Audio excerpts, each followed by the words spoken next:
Hello, Matt here. Welcome to Wandering Upward, and today we're going to talk about planting asparagus officinalis, and otherwise known as asparagus. Asparagus is in the lily family. It's a cultivated plant, a natural plant that has been selected over time to produce nice juicy shoots, and everybody knows about it now.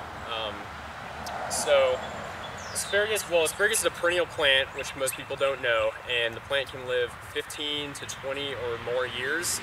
So the first 3 years of production, you get very little asparagus off of it, but then after that, you're going to start harvesting the shoots. And there's a few different ways, two different ways really. You can plant asparagus either from seed or from these, which they call root crowns. And what these are is it's pretty much the root of an asparagus, and you can buy these either 1 year or 2 years old. And from what I've read, it's best to buy them at 1 year old, because after 2 years, the plant has a harder time recovering from the shock of replanting it. I've also heard that planting them from seed is even better because it reduces the plant. You end up having more outputs over time, but you have to wait an additional year before you start seeing any production from it. But I'm going to show you how to plant from root crown. And the main thing you want to know is you want to make sure you have plenty of nutrients in the soil. You want to start the plant off with a lot of nutrients, and whatever bed you're using, you want to make sure that it doesn't have any competing roots, anything like that, because once you plant this thing, it's going to be in the ground for a long time. So you want to make sure it has a nice bed whenever you're starting out. So what I'm doing here, and I got a lot of the information that I'm using from two different sources. One is a permaculture perennial plant go-to book. It's called Perennial Vegetables. It's written by Eric Toensmeyer. If you haven't heard of him, he's written other great books on permaculture and vegetables. And the other information I got was from organicgardening.com. They have a lot of good information also. So what we do is, this is a nutrient water, and I've already soaked this, but what I've read is to soak it for a minute or two before you plant it. You want to make sure, anytime you transplant something, you want to make sure it's been soaked in a lot of water, or it's been watered very well before you take it out to reduce the shock. Also, for storage, how I've been storing these is burying them in soil. So you want to make sure they're always covered. You don't want them sitting out, drying out. So when you're storing them, cover them in soil or peat moss or something, and before you plant, soak them in nutrient water. And for the nutrient water, you can use the compost tea, worm tea.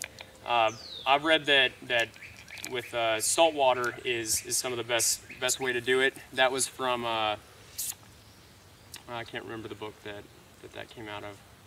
Unimportant. You can do research on it. There's a lot of different ways to do it, but the main thing is you want to get nutrients in there. And inside of this, using fish emulsion. And fish emulsion, if I can give you a quick rundown on nutrients if you don't know much about it. Generally, you buy fertilizers from the store, and you have the three numbers on there. It's NPK. The first number in the series is nitrogen. The second number in the series is phosphorus, and then the third number in the series is potassium. And those are the three major nutrients. Those are the macronutrients. But over time, soil used to have a lot of micronutrients in it, and a lot of the micronutrients of soil, most soil is completely depleted from that micronutrients, depending on where you're at. So this is fish emulsion and ocean water nutrients, which restores the 90 different types of micronutrients in your soil. So if you're planting a long-term bed, or you're just planting a new bed, you're going to want to put micronutrients in your soil, and it helps your vegetables to thrive better and also be more healthy for you. So you'll see the directions on these. This is like an ocean water solution, and this is a fish emulsion, both natural fertilizers. So they're very, very concentrated. This was like 1 milliliter per gallon for the fish emulsion, and I think it was, I don't know, it was like 2 caps of the other one, the larger bottle. So yeah, so we soaked that in there, and this guy you'll see, looks like an octopus.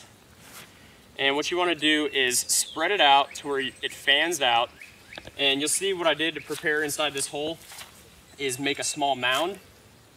And you want to put the octopus over the mound to where the roots are touching on the bottom. You want to make sure you have good soil to root connection. That goes for planting seeds or roots. You want to make sure there's no air gaps because roots are self-pruning. If they hit an air gap or come out the bottom of your pot, the soft roots will prune themselves and they'll stop growing. So you always want to make sure there's no air pockets in your soil. And what I'm going to do now is just soak a lot of that in the fish emulsion. And another thing to keep in mind, so you start filling it back in, and this little guy needs to be about 2 inches underground. The top of the crown needs to be about 2 inches underground. And eventually, as it grows, you'll see the head start popping up.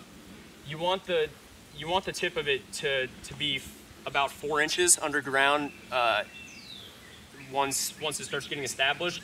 But you don't want to bury it 4 inches underground initially because it might not have enough carbohydrates stored in the roots to get it all the way up to the surface. So you want to get it about 2 inches, and then once the head of the asparagus shoot starts popping out, once it gets a couple inches out of the ground, you want to bury that another 2 inches. So make sure there's enough exposed to produce photosynthesis so the plant can make more energy, but at the same time you're going to want to keep burying it so that the root eventually is about 5 inches underground. And I'm just putting the soil that I got out of the hole back into the hole, and I end up with a little bit less, so we can fill it. And that's probably roughly 2 inches under there. I mean, it doesn't have to be an exact science. You know, plants are pretty capable of doing surviving no matter what, but we want to give it the best chance possible. So for right now, probably a little more mulch would be better, but you want to cover it back up with mulch so that the soil retains moisture. And I'm also going to pour some more of this on here to make sure we got plenty of nutrients around it. And there you go. So in a couple weeks, you should probably see the shoots start coming up. And then the first year, there's no full-grown plants here to show you, but it looks a little bit like a fern, and it's going to send up multiple shoots. And then once the shoots grow up taller, they're going to bush out a little bit. You're just going to want to let them bush out, and then after the second year, you generally want to keep about 3 full-grown shoots on the plant at all times. So you're harvesting the shoot before it grows too tall and bushes out. So once you have 3 full-grown bushed out shoots on the plant, you can start snipping off the new ones as they come up, and that'll be your harvest. And they'll produce all season. I think generally in the fall, and I think sometimes depending on where you're at, they'll produce in the spring. But yeah, a couple other things to mention, that the asparagus is cold hardy down to zone 3, so it's very, very cold tolerant.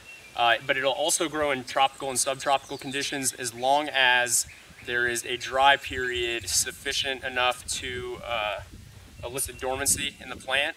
So depending on where you're at in Florida, you can grow them in Florida, California, where it's hot, but it's not too rainy. So if you get a good dry period over the winter, you should be able to grow the asparagus.